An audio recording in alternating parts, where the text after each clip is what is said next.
day I find that really funny. And I think that he was not happy about it, but I was like, I don't care. Like, you were kind of like,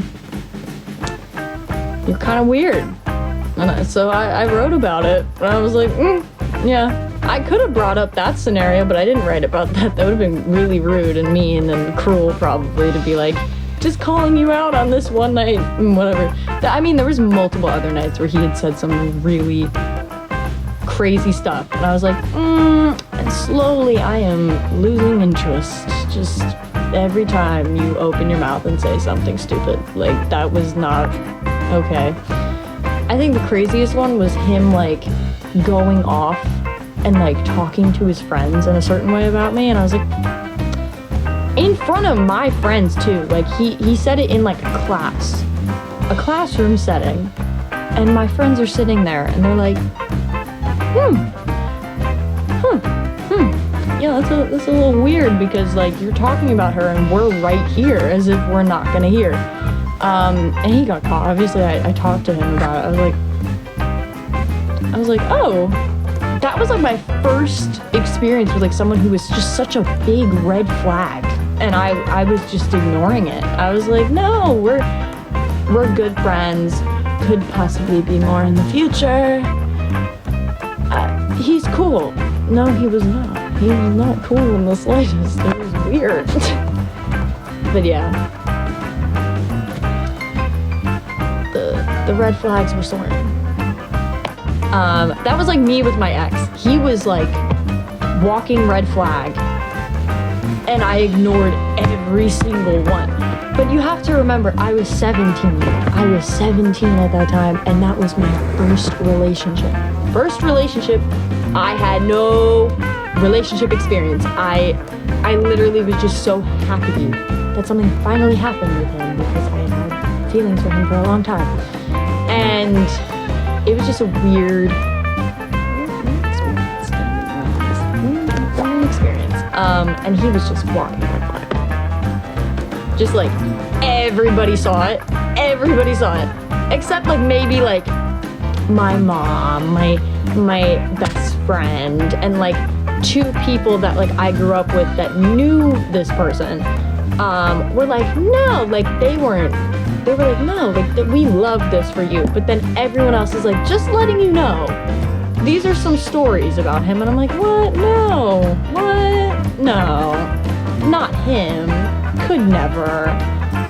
Now he has, like, 2 songs written about him, so kind of crazy. I never thought I would put those out either, but I thought, like, you know, let's just do it anyway, because I, one, had them written and then I rewrote them a little bit, whatever, and, you know, did the whole production thing on them, and I guess it was kind of like a good thing for me to just kind of, like, let it go out into the world, kind of just put it out there, just release all the bad energy and just, you know, yeah, wrote about it, good, let's get it, past it now, you know? And I think it was, like, a crucial part of my healing out of it as well. Like, just writing was crucial to me, like, not breaking down, like, after it all. But yeah, I mean, I think the funny thing is, like, there's always TikToks that are like, you can tell, like, who was in the wrong when the other one has a major glow up, and then the other one just, like, I had the major glow up, just letting you know. Because I look back on those pictures of me from when I, like, 2 years ago, I look like a different person.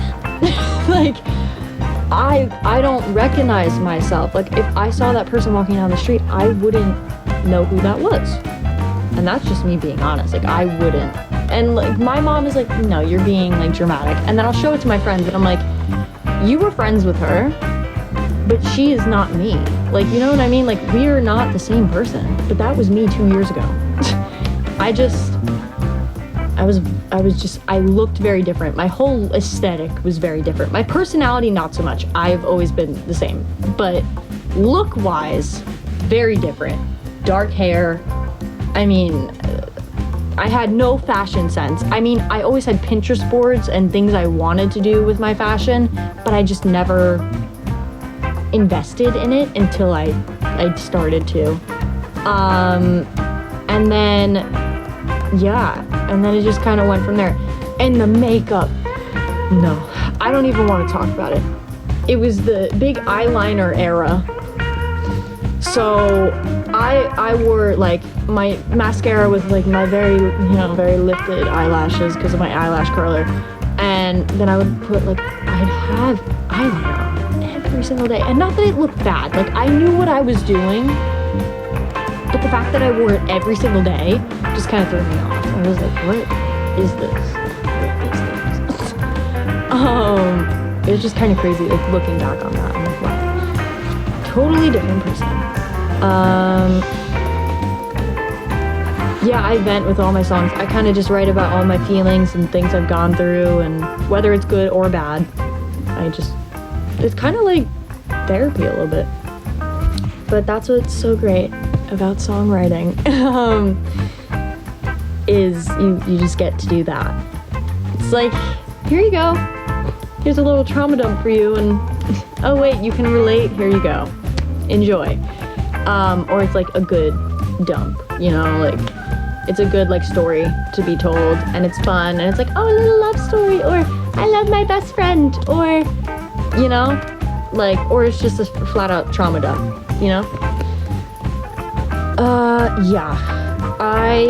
because if I didn't have that relationship, I think that I would still be like this naive little, I love love, and like everything is fairy tales and rainbows, and life is not fairy tales and rainbows. I mean, I see a lot of positive, and I think that life can be beautiful, and I have a lot of great moments, and I take every day with a step at a time, and I enjoy the little things every single day.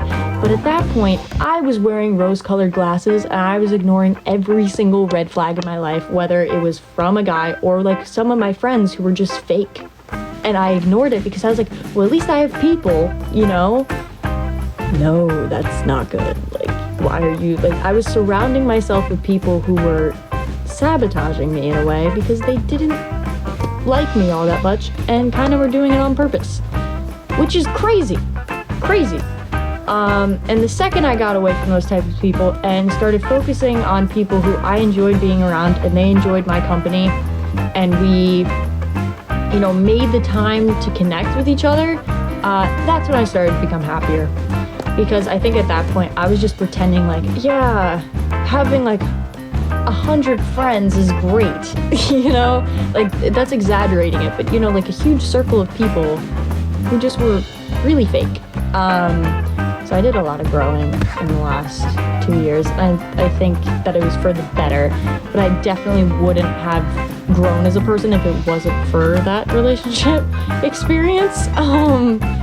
So yeah, and I love my friends. Like, Caitlin was in here before. She is a friend I've had since kindergarten, which is kind of crazy. And even when I moved, we still stayed friends. We weren't that close for a little bit just because of like the whole COVID thing, and then, reconnecting after and whatever. But I consider her one of my best friends. She said the same, so that feels amazing. And I love her to bits and pieces. And she's going on vacation right now, so I'm not going to see her for like a week or two, I don't know. But we just have the best time together, and then, oh, guess what? It's Batman! That's who's Kevin Conroy, alright? May he rest in peace. I miss that man every day. And then, we got like some of my like high school friends that I still have, which I cherish. But I also have made some of my best friends in college, I would say. Like, for example, like there's Sarah. She's probably not on here, but Sarah knows that I love her to bits and pieces, and I miss her a lot this summer. Like, we were going on hikes a lot and working out so much at school and stuff, and I miss having that, and going out to dinner and stuff and talking.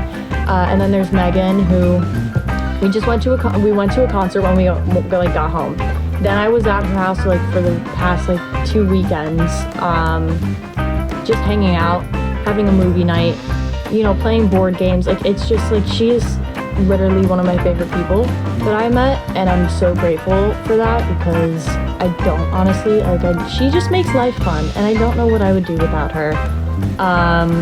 And did I sign up for pre-sale for Sabrina Carpenter so me and her can go? 100%. 100%. We are going. And I think what's so great is the show date that we are gonna go to is on a weekend. It's on a Saturday. I don't have to worry about missing classes, having to deal with, no, we have the whole day to get to this arena that she's gonna be performing at and just enjoy our time, because like, if it was during a weekday, I would have been like, no, we can't do it. Like, I really just like, I don't want to do that. But the fact it's on a Saturday, it works out so well. So if I don't get these tickets, I think I will go crazy. But if I don't get them, I'll just buy them off of resale. That's what's gonna happen. But I have the pre-sale thing signed up, so I should be fine. Yeah, a lot of concerts have been during the weekdays in the last tours that I've seen, like artists that I've, you know, bought tickets to. It's always been during a weekday, and that's why I missed Niall Horan.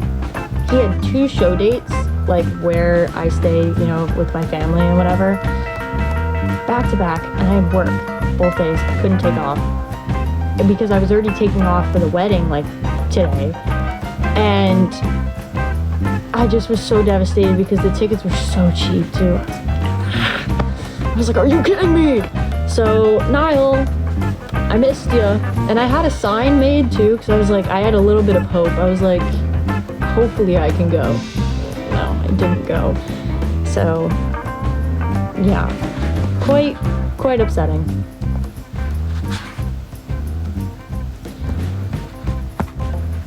I